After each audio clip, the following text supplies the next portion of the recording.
Bueno, yo traía aquí preparados unos datos que, sumados a los que acaba de dar Javier, no son los datos mejores para levantar la moral de la audiencia, pero son los datos que hay. Son datos de 2010, por ejemplo, del mercado de la telefonía móvil en España. 4.800.000 usuarios de líneas móviles en España cambiaron de operador, bajo el modelo de la portabilidad numérica. A esto habría que añadir los que lo hicieron perdiendo el número de origen. Esto da una cifra de churn del 30,4%, que me figuro que a mis amigos del sector de las telecomunicaciones móviles les debe poner muy cuesta arriba conseguir una buena cuenta de resultados. En líneas fijas las cifras no son despreciables, 2 millones de cambio de operador en líneas fijas y de Internet. Si echamos un vistazo al sector bancario, que es otro sector universal, las cifras que se manejan por ahí tampoco son extremadamente optimistas y no se traslucen en cifras de churn tan tremendas por las dificultades de salida que implica abandonar un banco. Pero bueno, por ejemplo, el Instituto Nacional de Consumo tramitó 162.000 quejas en el año 2010, un 12% más de las tramitadas en el año anterior, y con la que viene no sé qué cifras va a haber de 2011, ni quiero imaginar las de 2012. Las estadísticas que se manejan de satisfacción de clientes de servicios bancarios dan un 22% de diversos grados de descontento entre usuarios de la banca. De ese 22, solo un 4 manifiesta ese descontento de manera formal a través de quejas escritas, por lo tanto identificables. Significa ello que hay un 18% de descontento latente, anónimo, no identificado y, por lo tanto, no gestionable, del que muy poca gente habla. Por simplificar un poco, por dar una polaroid de cómo parecen estar ocurriendo las cosas, es como si las marcas, las empresas, que deberían crear un campo gravitatorio que tenga recogidos a sus clientes, creasen unos campos muy débiles que dejasen en la periferia a centenares de miles de clientes volátiles y que se consagrasen después a un juego incomprensible de quitarle una empresa los clientes volátiles al vecino para incorporarlos a la suya como clientes volátiles también, que durarán lo que duren. Parece como si, efectivamente, respondiendo a la pregunta que hacía Javier, nos interesan los clientes, pues da la impresión de que en algunos sectores interesan más los clientes que no se tienen y se hacen esfuerzos costosísimos para incorporarlos, más que los clientes que se tienen, de los que se retraen recursos que se deberían destinar a la consolidación de la relación y a su mayor vinculación. Bueno, dicho esto así muy telegráficamente, me permite introducir el modelo de vinculación que quería plantearos hoy. Por hacer un breve repaso lógico de cómo evolucionan las políticas o cómo se estratifican las políticas de relación con el cliente, podríamos establecer un nivel básico de políticas de retención. Son políticas reactivas ante el riesgo de fuga del cliente, políticas de activación ante necesidades de intensificar las ventas. Ambas tienen en común que la empresa pide al cliente algo: no te vayas, cómprame más, y lo compensa.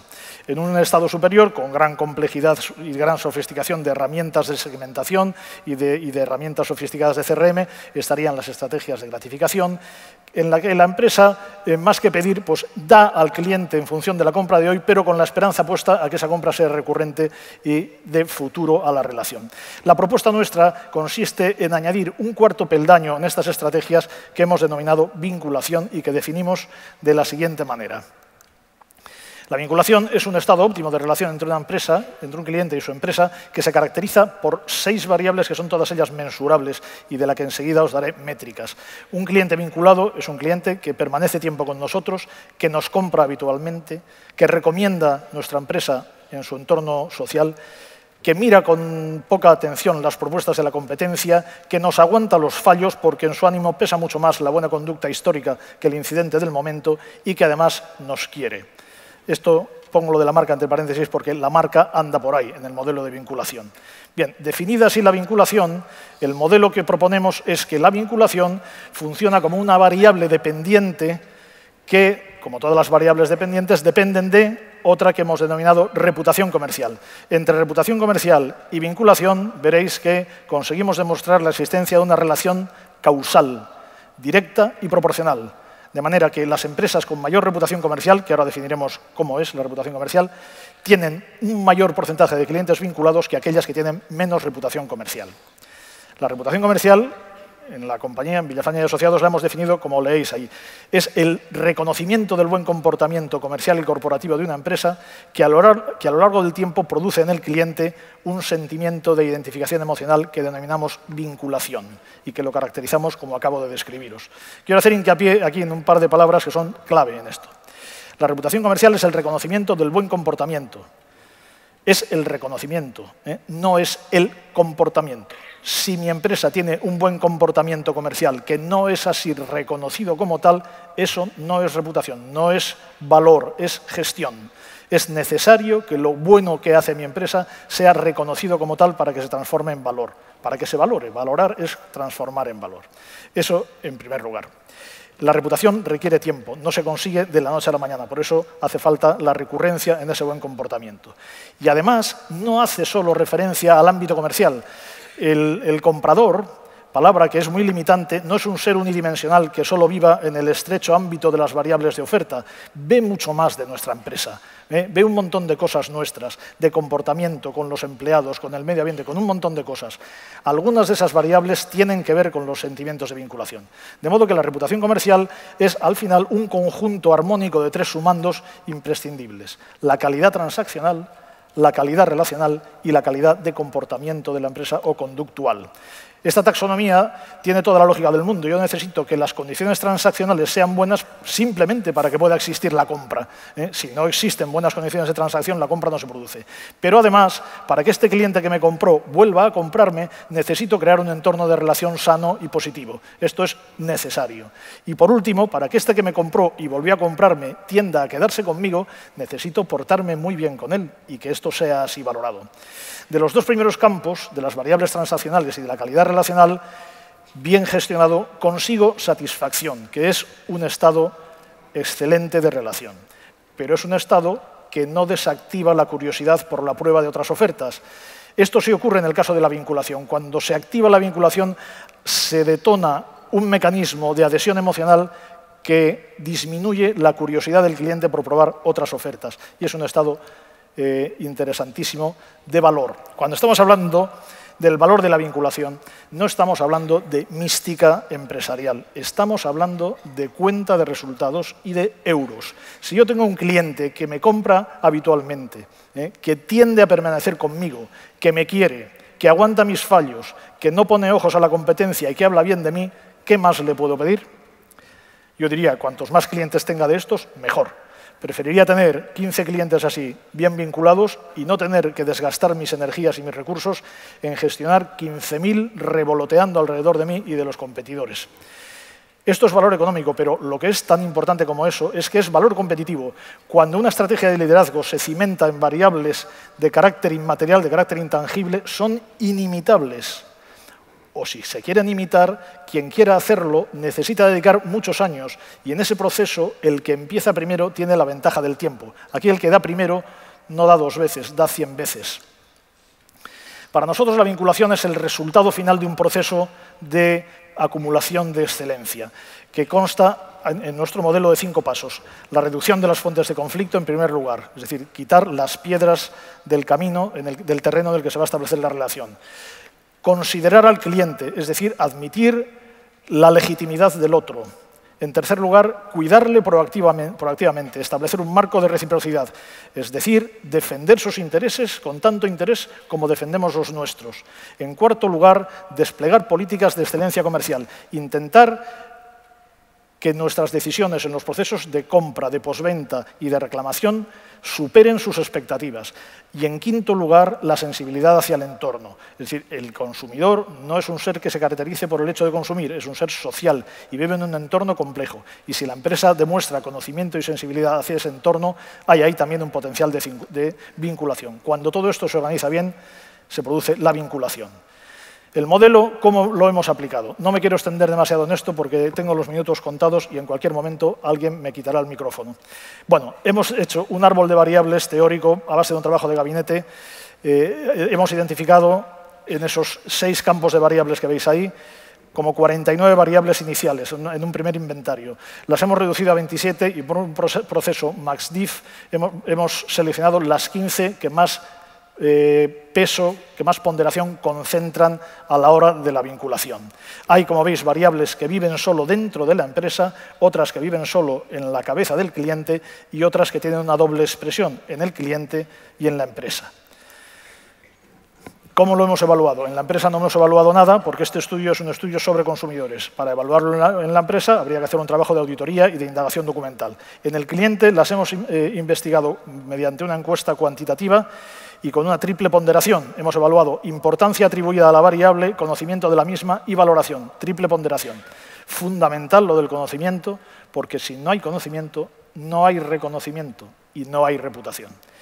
La microficha técnica del trabajo son 3.300 entrevistas. Hemos indagado en 3 sectores por su universalidad, porque son cosas que hacemos todos, ir a la compra, ir al banco, hablar por teléfono. Son esos los 3 sectores que hemos indagado con 1.000 entrevistas nacionales en cada uno de ellos. ¿Qué obtenemos del estudio? Unos índices que hemos denominado IRCO, os voy a adelantar ahora mismo, los IRCO agregados por esas variables de cabecera de consideración, cuidado, excelencia y sensibilidad. Y los índices de vinculación, que en realidad son porcentajes. La vinculación la expresamos en porcentaje de clientes que cumplen las condiciones del hexágono de la vinculación. Bueno, resultados de la importancia de las variables considerando el conjunto de las 27 antes de aplicar el MaxDiff. Vemos ahí los 3 sectores. De entrada podemos empezar a concluir que el sector de la distribución es, desde el punto de vista de la reputación comercial, el más maduro de los 3. Se reparte muy homogéneamente las expectativas del cliente en los 3 ámbitos de consideración, cuidado proactivo y excelencia comercial.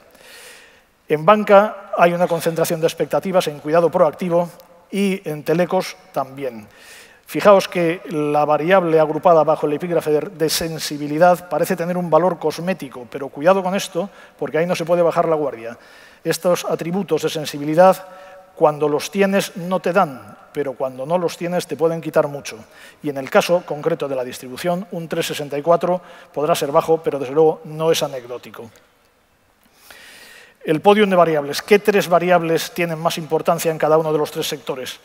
Bueno, pues por hacer un rápido repaso, fijaos qué tipo de enunciados aparecen. En telecomunicaciones, por ejemplo, buena atención en caso de reclamación. Segundo, compensación económica en caso de error.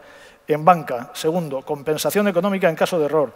Distribución, primero, compensación económica en caso de error. Es decir, hay una gran concentración de importancia de las variables que tienen que ver con situaciones de conflicto. En las situaciones de conflicto se produce la percepción subjetiva de máxima debilidad relacional. La gente con las grandes compañías se siente en una posición, en el lado débil de una cuerda que le toca a él. Y en ese momento el buen comportamiento corporativo se valora de forma extraordinaria y se le da muchísima importancia. En el caso de las telecomunicaciones, ahí se ve que la gente respira por la herida reiterada de hacer pasar por delante a los no clientes que a los que ya eran clientes de toda la vida.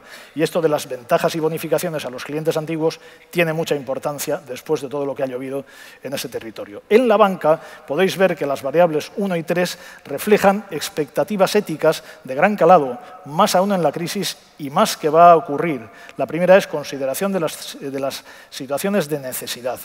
La crisis está produciendo, desgraciadamente, un crecimiento rápido de las situaciones de necesidad, de las cuales la gente espera que la banca dé buena cuenta con un comportamiento a la altura de las circunstancias. Igual que el punto 3, que es aviso proactivo de situaciones de riesgo. La gente espera que la banca le diga, oye, vas a tener un descubierto, espabila, que no te quiero cobrar el 25.